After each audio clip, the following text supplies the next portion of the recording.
The national body of Nigerian Union of Journalists, alongside the International Press Institute and the Nigerian Guild of Editors, is urging President Bola Tinubu to investigate the actions of the Chief of Defense Staff, General Christopher Musa, and the Chief of Defense Intelligence, Major General Emmanuel Undiandeye, regarding the unlawful abduction and detention of Segun Olatunji, the editor of First News.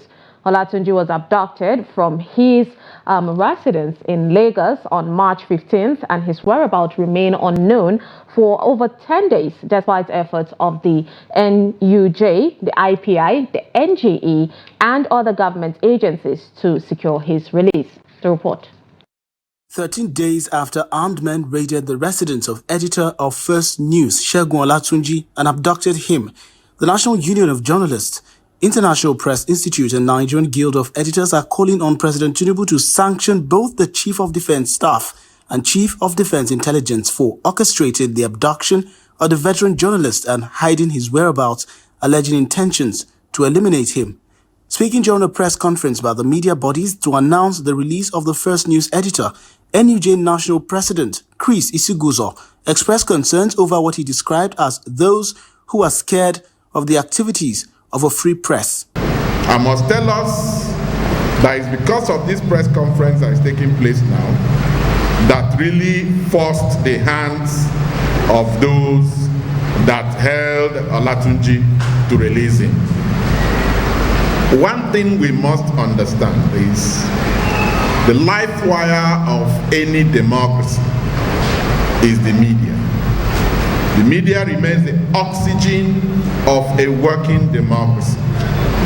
And if the Constitution in Section 22 has reposed that responsibility of holding those in government to account in the media, I wonder why people are so scared to freely relate with the same media.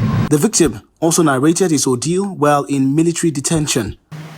I was called for questioning, and they were asking me about certain stories that First News had carried. They first asked me, one of them first told me that I was one of those abusing the Chief of Defense Intelligence. I said, how? He said, we did a story. I said, it was a general story. Well, they didn't say much on that anyway.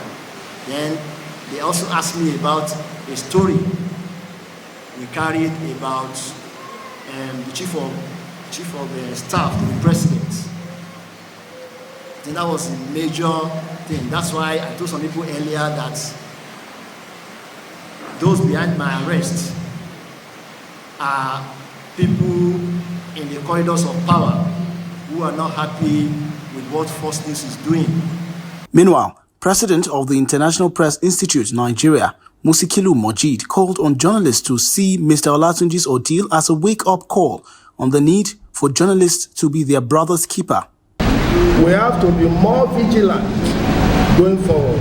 You can see that there are still lots of anti-democratic forces in our country, even though we're a democracy, 24-year-old democracy now, but there are still lots of people who are uncomfortable with the media and the kind of work the media does. So we need to continue to hold each other hand as journalists, and we must be able to stand firm when the right of any one of us is breached in any form. Segun Olatunji was abducted by armed men, later revealed to be officers of the Defense Intelligence Agency on the 15th of March 2024 over a publication by First News titled Revealed: Defense Chief Running Office Like Family Business, Public Interest Lawyers. He would later be detained by the DIA, who, according to the NUJ, IPI, and NGE, continually denied any knowledge of his abduction for 12 days until they threatened to go public with the information, accusing the DIA of plans to silence the editor. Sagir Ibrahim, Trust TV News, Abuja.